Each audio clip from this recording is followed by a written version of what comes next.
Congress party బీసీలను మరోసారి దారుణంగా మోసం చేసిందని BRS working president KTR fire అయ్యారు. బీసీల ఓట్లు వాడుకొని వెన్నుపోటు పొడిచారని మాజీ మంత్రులు తలసాని శ్రీనివాస్ యాదవ్, శ్రీనివాస్ గౌడ్ ధ్వజమెత్తారు. 42% అని ఊదరగొట్టి 17% కూడా ఇవ్వట్లేదని నిప్పులు చెరిగారు.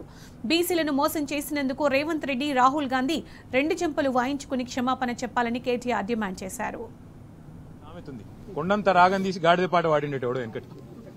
కేసీఆర్ గారు 24% రిజర్వేషన్ ఇస్తే అది చాలదు, కేసీఆరే అన్యాయం చేసిండో అని ఇష్టం వచ్చినట్టు మాట్లాడి 42% ఇస్తామని బీసీల ఓట్లు కొల్లగొట్టి ఇవాళ రేవంత్ రెడ్డి గారు చేస్తున్న పని ఏంది? నేను సర్పంచ్ ఎలక్షన్లు అని చెప్పి సడన్ గా 6:30కు నోటిఫికేషన్ ఇచ్చింది. కొన్ని మండలాల్లో కనీసం ఒక్క ఊరు కూడా లేదు బీసీలకు రిజర్వేషన్లో. ఇంతకంటే అరాచకం, ఇంతకంటే కిరాతకం ఏదైనా ఉందో నాకే తెలియదు. మరి నేను ఇంకొక మాట కూడా అడుగుతున్నా, 42% అని చెప్పి కులగణన అని చేసి దానికి 160 కోట్లు ఖర్చు పెట్టి దానికి మళ్ళీ రాహుల్ గాంధీ కితాబులు ఇచ్చి ఇది రేర్ మోడల్, రేర్ అంటే ఏంటంటే అంటే రాహుల్ రేవంత్ మోడల్ అట, రేర్ మోడల్ అని పెట్టి దానికి కాంగ్రెస్ వర్కింగ్ కమిటీలో తీర్మానం పెట్టి ఓహో రేవంత్ రెడ్డి, ఆహా కాంగ్రెస్ అని ఊదరగొట్టి ఇలా పీకింది చివరికి. ఏం చేసినావు?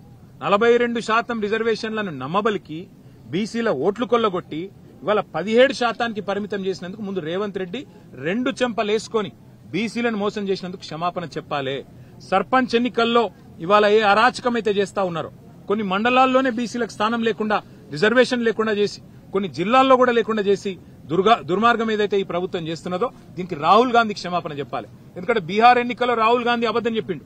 తెలంగాణలో మేము చేసేసినాం, 42% ఇచ్చేసినాం అని బీహార్ ఎన్నికల్లో చెప్తాడు, ఢిల్లీలో చెప్తాడు. అందుకే తెలంగాణ గల్లీల్లో ఉండే మా బలహీన వర్గాల సోదరులకు నా ప్రార్థన, దయచేసి కాంగ్రెస్ పార్టీ మిమ్మల్ని ఏదైతే నమ్మించి గొంతు కోసిందో బుద్ధి చెప్పండి. ఇవాళ పార్టీ రహితంగా జరిగే ఎన్నికల్లో సిగ్గులేదు ముఖ్యమంత్రికి, మంత్రులకు. పార్టీ రహితంగా జరిగే ఎన్నికల్లో పార్టీ పరంగా రిజర్వేషన్లు ఇస్తారట. ఆ ఎన్నికల్లో పార్టీ గుర్తే లేకపోయా. అసొంటప్పుడు నువ్వు పార్టీ పరంగా రిజర్వేషన్లు ఎడకెళ్ళిస్తావు? నిజంగా వాళ్ళ నోర్లకు మొక్కాలే. మళ్ళొక్కసారి ఇవాళ వీళ్ళ నిజరూపం బయటపడ్డది. వీళ్ళు ఇన్నాళ్లు బీసీల కోసం కార్చిన కన్నీళ్లు మొసలి కన్నీరు అన్నది బయటపడ్డది.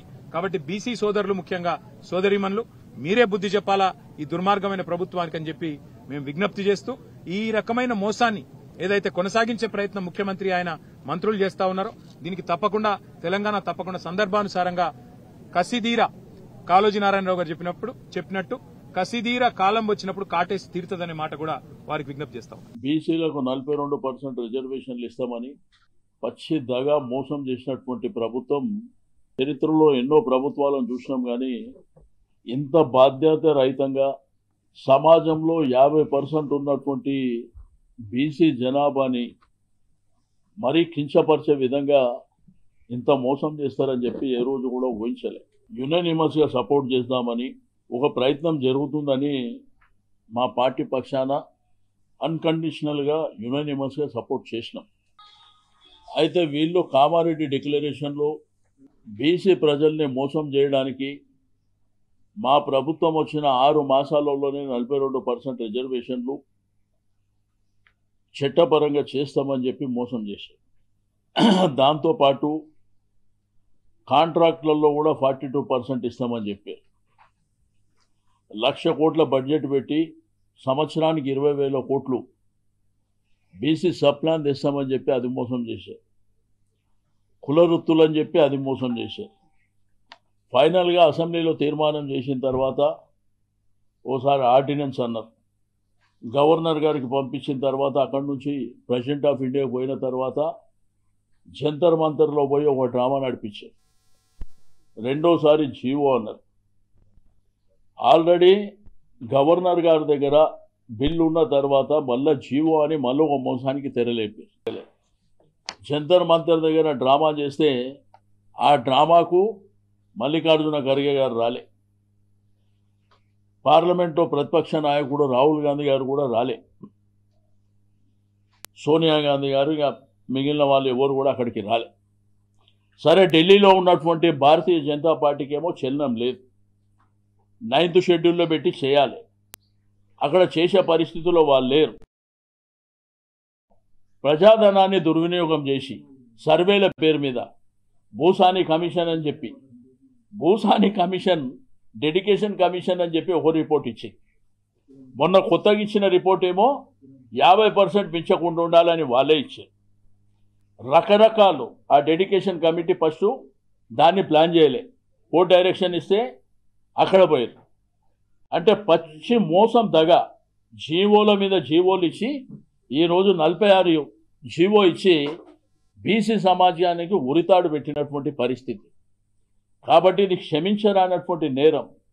ఈరోజు ఎన్నో అబద్ధపు మాటలు చెప్పిండ్రు వచ్చింది. ఇలా 42% బీసీలకు రిజర్వేషన్ ఇస్తామన్నారు. మరి 42% ఇస్తామని చెప్పినటువంటిది ఇవ్వలేదు.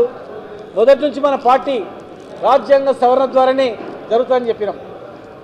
అందరూ కూడా ఈ రాష్ట్రంలో చాలామంది జీవో ఇస్తే సరిపోతుంది, కానీ మన పార్టీ మాత్రమే చట్టబద్ధత కలిగిస్తేనే దీనికి రక్షణ అని చెప్పినాం. చివరకు మనం చెప్పిందే వాస్తవమైంది. మరి చట్టబద్ధ మరి కనీసం మనం ఇచ్చినటువంటి 23% రిజర్వేషన్ కూడా లేదు. ఇవాళ కొన్ని జిల్లాల్లో అసలు రిజర్వేషనే లేదు. ఖమ్మం జిల్లాలో కొన్ని మండలాల్లో ఒక్క బీసీ వార్డు మెంబర్ లేడు. ఎంత అన్యాయం చెప్పండి, ఎంత లోపిష్టంగా ఉంది చెప్పండి, ఎంత తప్పుల తడకగా ఉందని చూడండి. ఏ ఎలక్షన్ వచ్చినా మనం ప్రజలను జాగృతం చేయాలి.